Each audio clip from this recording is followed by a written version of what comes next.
Hey, Bradford Anderson. how What are you, is man? up, dude? I'm amazing. How you doing? Good. How was your weekend?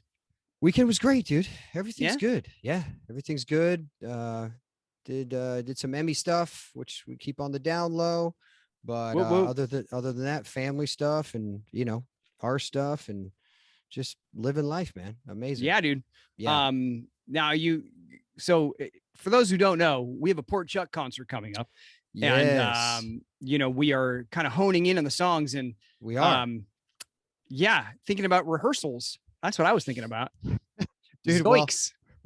I know. Well, it's going to be a tough one, but I'm trying to figure out how I can maybe watch the Emmys. Well, here's what I don't know. And maybe you Right. know this. You're smart. Ish. The Emmys air on the East Coast at 8 p.m. to 10 p.m. Eastern Standard Time. Right? Right. So that's 5:00 our time. Sure. So I don't know because in the old days, they didn't air it right at 5 because that wasn't really prime time and great for ads and revenue. So they would delay it. So I don't know if they're delaying it again for the and I can't find anywhere online. And I asked ABC and they're like, nobody knows anything. But Right. so here's the bottom line. Yeah. I'm going to find out and everybody's going to find out on the East Coast feed. It's going to be on social media and you're going to find out. Right. So as soon as we find out, either way, I feel that because the plan was to maybe rehearse late Friday night. Correct. And then get a good run through Saturday. And then we have our concert Saturday night. So I think I'm going to probably just head up there Friday so we can have a full rehearsal. Okay. So that was my long way of saying it doesn't matter. We're going to rehearse Friday and Saturday. Right. Because I think we need to. I think we need to. No, I think so too. And we can have on our computer, we can have the local, I can log in. Whatever. I can log in. You're going to know anyway. It doesn't matter.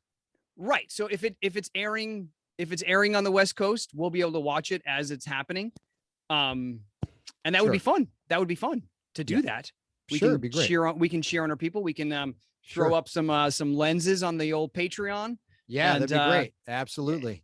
By what I mean by that is on Patreon we have a feature like Instagram stories where we can just kind of like do quick uploads and show you what we're seeing. So anyway, so Port Chuck is Saturday the 26th. You can go to stonecoldandthejackal.com, click on exclusive access. You can go to patreon.com/stonecoldandthejackal and you can find it there. We're doing an online concert. Starts at 8 p.m. Eastern time on Saturday the 26th, which is the day after the Emmys. Yes. And 2 days before Steve's birthday. So yeah, buddy. We're going to do a 90-minute concert followed and it's summer, dude. Here it is. Oh it's my summer. God. Summer celebration. Summer, and we're celebrating and we're back and it's awesome and life is good. Oh, it's so good. Let's go. So we're going to have a lot of fun. But anyway. You know what I'm doing today is I'm talking to the affiliates in all the touring cities that we're going to, trying to let the people in those cities know that we're coming. And July is coming up. Yeah, it's coming up quick, man. And starting July 11th in Oklahoma City. Yeah, and tickets are selling, so make sure go to stonecoldandthejackal.com to check out the dates. But we're going OKC, Kansas City, St. Louis, Cincinnati, Columbus, Grand Rapids, and Chicago. Yeah. Did I miss one? I don't think I missed one. There's St. Louis. I said that. Yeah. Yep. Anyway, but go to stonecoldandthejackal.com and check it out and get your tickets because they're going and it's awesome. Going. People are excited just to get back out and I know and just go laugh a little bit. Oh man. I mean? So that's what we're trying to bring the laughs. That's what we're doing. It's true, dude. We are. Yeah. It's fun. It's fun. We laugh a lot. We do. Yeah. We sure make fun of ourselves enough. So come join us.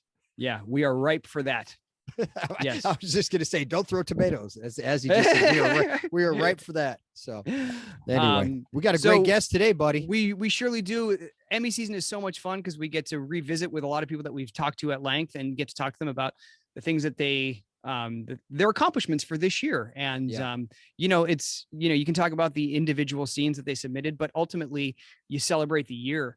And for someone like our guest this year, when she's, a little over 2 years into her run, she's got a lot to celebrate. And so we're sorry, dude. Sorry to interrupt you. she's awesome, but so does the show. What the reason I just interrupted you rudely was because you brought a point up that last time we spoke to her, it was during the pandemic. We were in lockdown.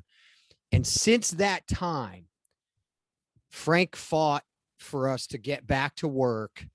We all got back to work, and we have the most Emmy nominations this year, doubling any other show, which is crazy to me. Yeah. So it's like so cool. It's so cool. It's just such a great, going back to your point of celebrating just everything and everyone is awesome. Yeah. Because we fought for it this year. We really did. Yeah, dude. I say we because I'm there sometimes, but you guys, like everybody and everybody, crew, everybody worked like it was extra work to work. Oh yeah. Like it was a job to work. Yeah. And you know what? We do what we got to do. And that's how it works. And so to have this kind of time where you can really just celebrate being there, celebrate having accomplished that, and to celebrate with the rest of the daytime community. The fact, gosh, we say it every year, but like celebrating our existence really. And after a year like we've had, that takes on even deeper meaning, I guess, right? Totally. 100%. Yeah. So we're thrilled to visit with Katelyn MacMullen again. Yes, Katie Mac for her in the house. second nomination, and she's doing great work, and we hope you enjoy our visit with her. Steve, you said you warned against getting a cat, or many cats? Oh yes, it's from I warned her against getting many cats. How many cats do you have, Katie? I have one for now, right? We're good with one's good. It's a slippery slope, though. It might be. You never know, dude. Amazing. I said she's too young to be the cat lady. You can't be the cat lady and be that is in your 20s. That is a clingy cat. Bye, cat. Bye, Katie. Bye, Katie. Thanks for joining us, Katie. There goes the cat. Bye, cat. See, the thing is, if I did that to my dog, he would just bark the entire time. Is that cat just kind of? Oh yeah. He's gonna go crazy. I don't know what it is, like Zoom, FaceTime, anything that involves.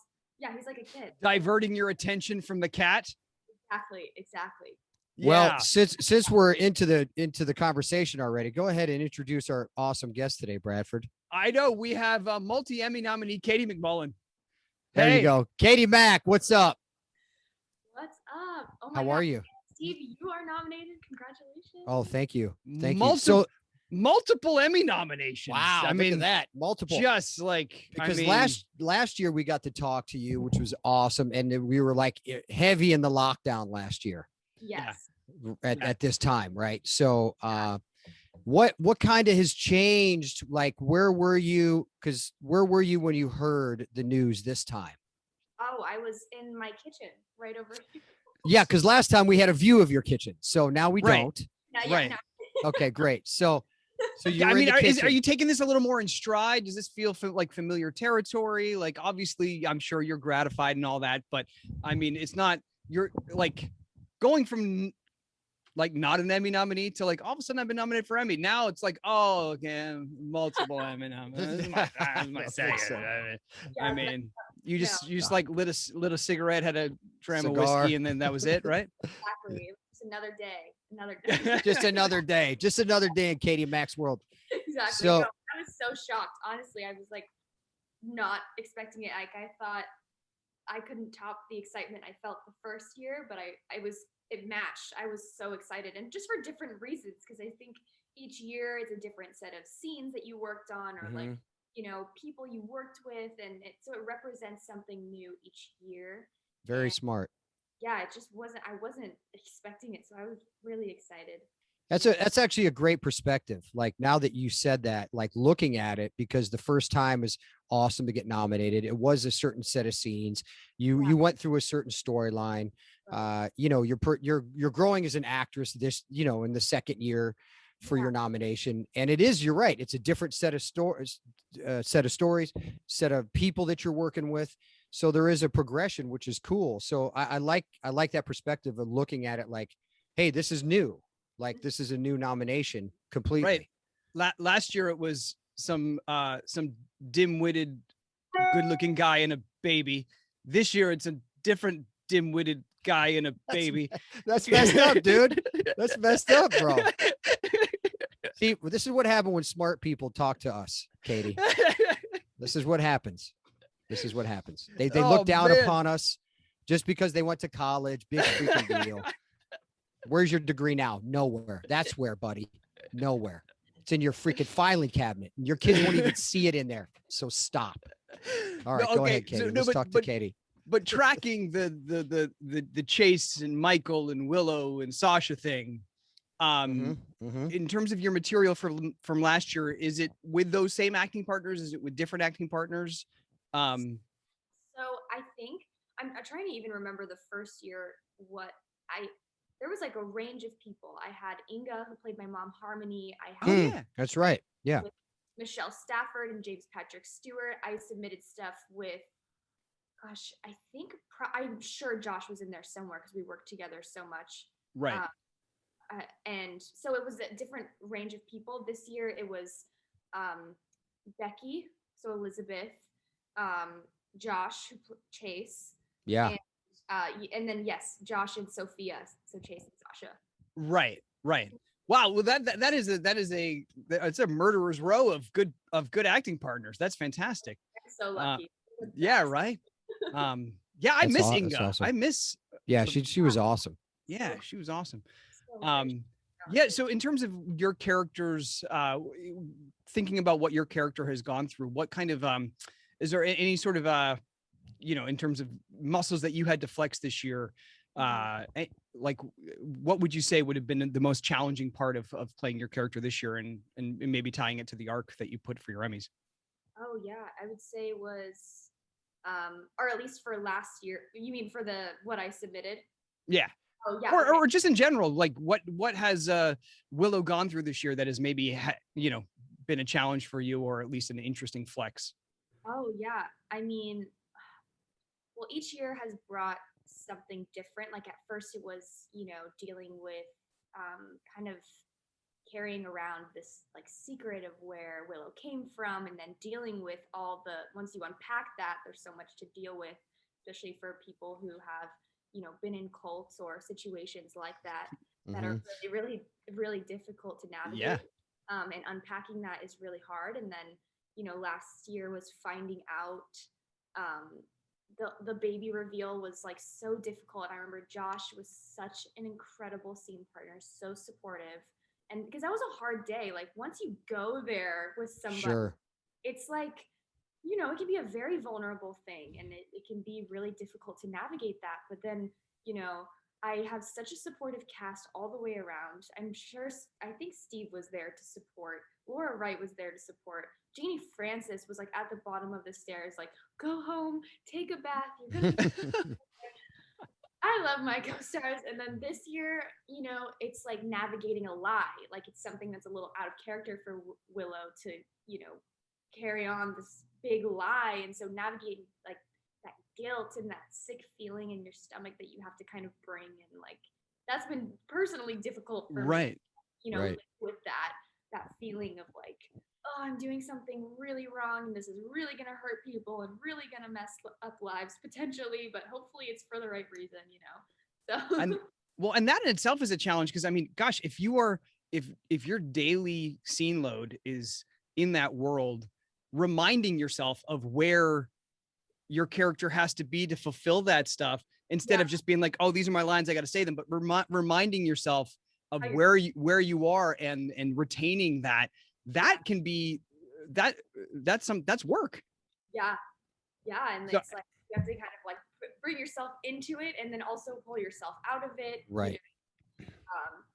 You guys both know, I'm sure you've been in storylines where it's like, oh, I have this feeling that's just so hard to like, feel and shake, and it's part of the process, and it's a blessing, and it gives you really get to be in this story, and luckily we always have such rich stories to tell of where we are, like we always have something, going on that's really full of life. And I always say the greatest benefit is that you get to live it every day, right? So it's not like you have to re-prepare almost every single day. go in and torture yourself every single day. You're just kind of already hanging on to it. Right. And living with it, you know, because you don't really fully shake it 100%. I mean, maybe some people do. Yeah. I should probably correct myself. Some people can. I'm not one who could. Right. If it's a heavy storyline like that, I still carry a little bit with me. And then the next day I'm kind of right there ready to go, you know. Yeah. But that's the benefit of doing a soap opera, is that we get to live it and breathe it every single day and have the relationship with the people and do these things that sometimes that's have to work. Yeah. Right. Because you don't feel like all 100% of the time coming, I'm going to kill it today. Every day is going to be the best day of my acting career. We had a long talk about this the other day, Katelyn. So, you know, it's like, at least you have that, you know, the perpetual story going to help you in those times when you don't feel like you can get there all the time. Yeah, So that's right. It like gives you something to hold on to. And yeah, we were talking about, I was telling Steve that, you know, some days I just have bad days, or I just feel so self-conscious, or so like not there, or it's not right, or I'm in my head, you know, and it can affect, you know, my ability to tell the story or to really put myself there. But Steve calmed me down. Thank you, Steve. Yeah. Well, you know, it's funny because as actors, we're always criticizing. We're our own worst enemies, right? So we're always criticizing. Is it good enough? We're very insecure when it comes to things, especially performances. Could I have done more? What could I do? You know, but what I was telling young Willow here is that she's already she's like leaps and bounds from where she started on the show. She was already good and honest when she started. Now she's just getting so much better, and it's awesome to see the growth. And I said, she has to tell herself every day, hey, I'm good. Like whatever happens today, I'm going to be good, and I'm going to be honest and believable. Like those are the best things that Maurice ever told me. He goes, no matter what day you have, you're going to be believable. And that's what matters in acting. If people believe what's coming out of your mouth, you win. Everything else is going to be a bonus and cherry on top. Right. Like, so if she can go from that point every day, go, hey, I'm going to be good. It's going to be believable today. And then kick ass on top of that. Awesome. You know, so it's all your self-talk. And that's what we were talking about. Yeah. Well, in you know, similar to what we were talking about just before, in terms of like the work that you've already done in terms of relationships and all that, you've been playing this character for 2 years now, more. Yeah. So, right. So that in itself, like that work you've already put in, you are, for all intents and purposes, you're Willow. Like you there. So that can help with that as well. It's like, sure, totally. Playing this character for so long, it's like, okay, if Katie's not having the best day, you're still freaking Willow. Like, do you know what I'm saying? Like, you know, like, it's not like, oh man, I didn't show up today. It's like, no, you showing up, you've done 2 years of this. Like that stands up. That's there. The audience is already there because it's you. So like, that's true. Good point. And Willow can have days where she's not. Do you know what I'm saying? Like that. And so coach said, she was like, you know, sometimes I feel like you can also read a script and it makes you feel insecure as the character, because you're like, oh, I'm telling this lie. Are people going to hate me? I feel so like insecure in my decision and this. She's like, also, maybe it's just kind of mirroring that, and you can use that in your, you know what I mean? Like, not all feelings are, it's not so easy to tell what the origin is. It could be that your character should feel insecure. It should, you know. So I'm like, maybe lean into that a little bit when I'm feeling, and maybe it'll help, you know. It will. Absolutely. Well, because I think there are some times where, you know, if you're not feeling, you know, you can come in energized and prepared, and you get a performance out of that matches your preparation and energy. You can come in kind of feeling a little off. I mean, still prepared, so you know your lines, and something completely unexpected happens because that's half my career, dude.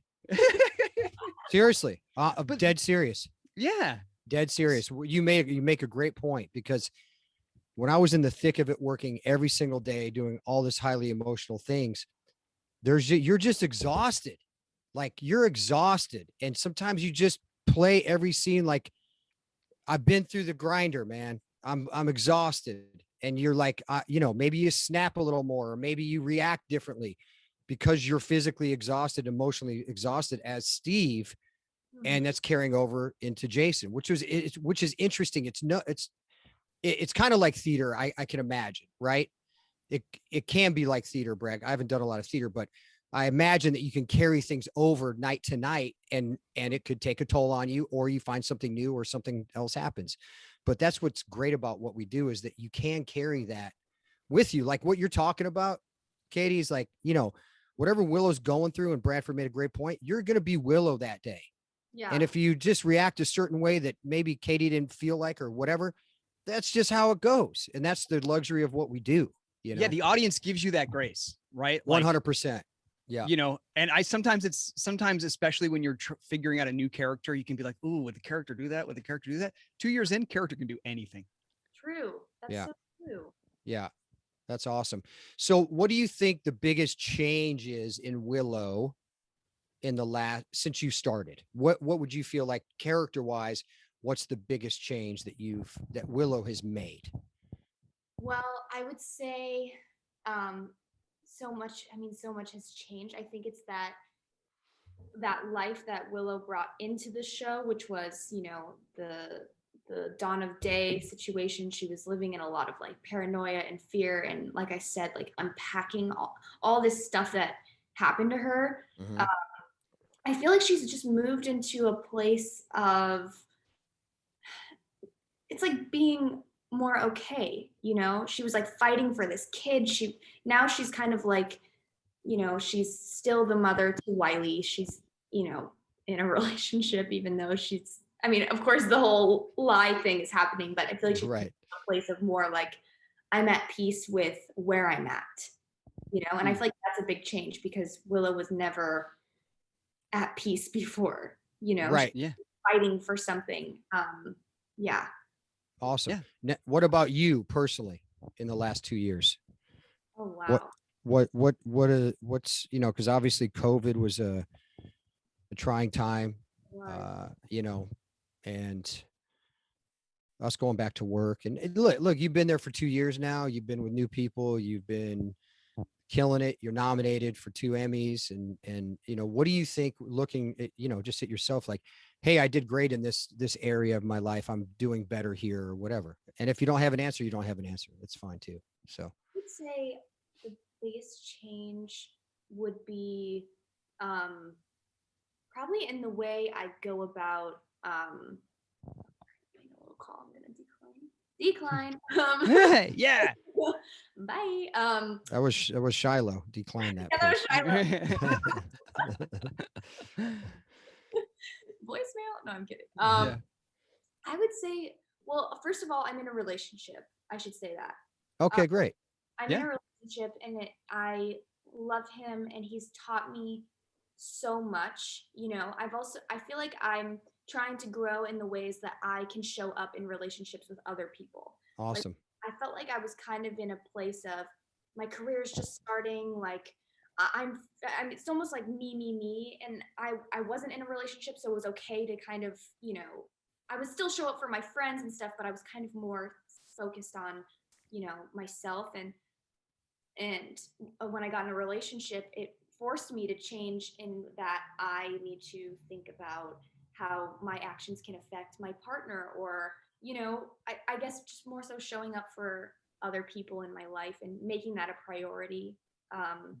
Being more of a reliable person when I can be, and being, just focusing on relationships, I think, is a change. Awesome. Yeah. It is. We're kind of, in this business, when we are our business, like it's upkeeping yourself physically. It's preparing, it's getting better at your craft. Like, right. It is an all, you are self-centered in a practical way, right? Sure. But and also scheduling wise, nothing can supersede your schedule, because when your agent calls, everything goes to kaput. Everything. Right. So like, we have to be self-centered in that way. You can the ego question is a different thing, but like literally, like you're in your own world and have to. So it is hard when you're wired like that.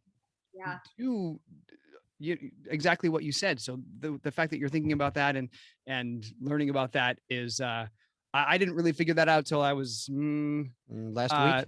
Yeah. So it's a process. No, it's process. great to see young people like you start, figure this stuff out early, because a lot of people don't ever figure it out. And the fact that you're aware of it now is incredible. So good for you. Is your boyfriend an actor? He is. He is. All right. That helps and is challenging. Yes. Yes. Because whose schedule's in first position here? Yeah. Right, exactly.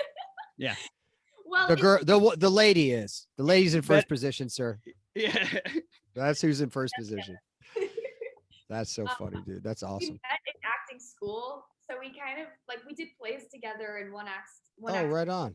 It's just the two of us doing a play, yeah, two characters in a play. So we actually grew together.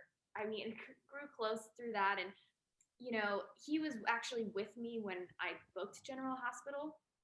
Awesome. So there's something special about that to me, and where was I going with this? I got so caught up in that time. I was like, that's fine. We got a little misty too. It's okay. Yeah. I almost cried again. Oh, he's, you know what? This is what I was going to say. We're both actors, and I know it can be a pitfall, and I'm aware of that. But I feel like we've both come to an understanding of what the other person needs to succeed, and we're there to kind of help each other. He almost knows, he knows when I need space to study. He's like, I'm going to go on a walk. I'm going to go over to my grandparents. I'm like, thanks. Yeah. Cool. Yeah. Yeah. I'm gonna study, and that's so nice of you to think of me in that way. But he's actually gonna be a bartender at Charlie's Pub in one episode. Oh, that's awesome. Oh, that's so fun. Yeah, that is so fun. That's great. Yeah, I think it's you'll see. All right. Cool. Has he already taped it or no? He already taped it. Yeah. But okay, great. Yeah. Amazing. All right. Amazing. So I let's just talk about the show for a second, if you don't mind. Okay, because I saw something on IGTV that we have to talk about. So Chase he's looking a little pale. He's in bed. He drank a toxin apparently. I don't know the exact story, but you can correct me. He drank a toxin. I think there was a toxin on a Lazy Susan, and somebody was supposed to drink something else from what I heard, rumor has it, and he drank a toxin and he's poisoned, right? Coffee, yes. Coffee. Okay, great. So something in the coffee, and now he's sitting in bed dying. Is that correct? Yes. Okay. So why are you there? So are you with Michael right now?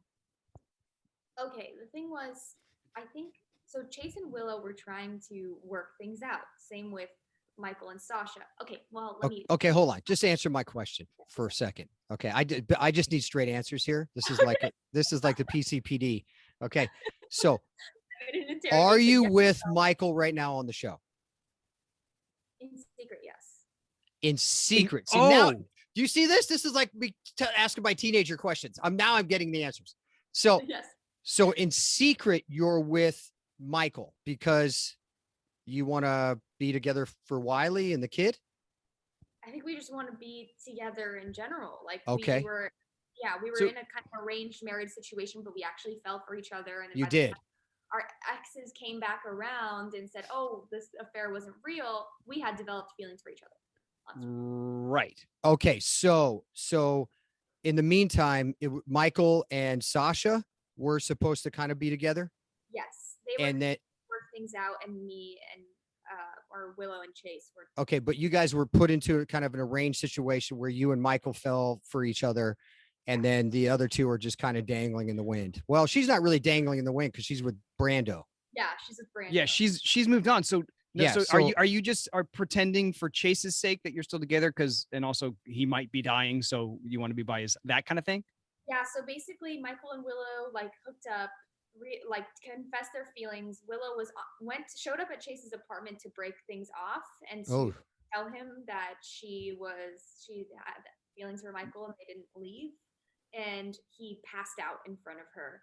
Convenient. Kind of like this rolling ball, the snowball that keeps growing. Oh yeah, he's so milking this whole thing, dude. Right. He wants you so bad that he fainted, and now he's acting like he's poisoned. This guy's got a. Speaking of that icky feeling, though, you're 2-timing your dying guy. I mean, that's pretty icky. Dude, she's awesome. She's secret with Michael, and then now she's leading the freaking dead guy on. How do you keep track of all these secrets? It's hard. I'm like, she was in a cult, dude. She could do it. It's true. She can do it. Okay, so let's get to the scenes. Okay. So you're in the hospital quite a lot. Yeah. Yeah, you're there for him. Yes. Like, and he's pretty pale. Yeah. Which means obviously on soap opera land, that means you're dying if you're pale. Well, except for Bradford. That doesn't mean Bradford. I've normalized it for all the pale people out there. You're welcome. I've normalized it. Yeah. So he's a shade darker than you, by the way. Chase is, and he's about to die. I'm a shade paler than death. Yes. So you're in the room, and then so I guess this aired because we don't do really spoilers here because we don't really ever talk about the show. But since I saw it and I wanted to see the scenes, so he thinks he's dying, and he asks you to marry him. Aw. Mm-hmm. That's correct. Okay. You don't have to go any further than that because we don't know what's going to happen. Right. Who knows? He might pass out again and be gone. Yeah. Yeah. We just don't know. So, you played that scene well because you're like, sir, are you crazy? Okay. Maybe I'll do this because I know you're dying. So, we're going to see what happens, but is that kind of the gist of the story? That was the recap in about 2 minutes. Yeah. It's been like, I think this whole time we've just been kind of waiting for him to get better, but then we slowly realized like, oh, he's not getting better. This is so much worse than we actually thought. And then now it's come to a point where, we're at least where we're at now, Chase is dying. He's dying. Right. He's dying. Right. Okay. And then, out of options, I think he told Chase, like, I tried everything on you and I don't know what to do. So who, Finn? Mm-hmm, his doctor. And that's Finn. Yeah. Yeah. Don't do it, Bradford. Does any never mind. Don't do it, Bradford. No. Does anybody else have trouble remembering what the difference between antidote and anecdote? Wait, are you talking about when Chad was? No, I don't. But that's a legitimate issue that I have. I switched those up. Did Chad do that? Did Chad do that? No, yeah. There's a scene where he comes in and he's like, he kept saying anecdote, and so he was like, Finn, I think his line was, Finn, is it true you found the and now I'm doing it. Anecdote. Anecdote.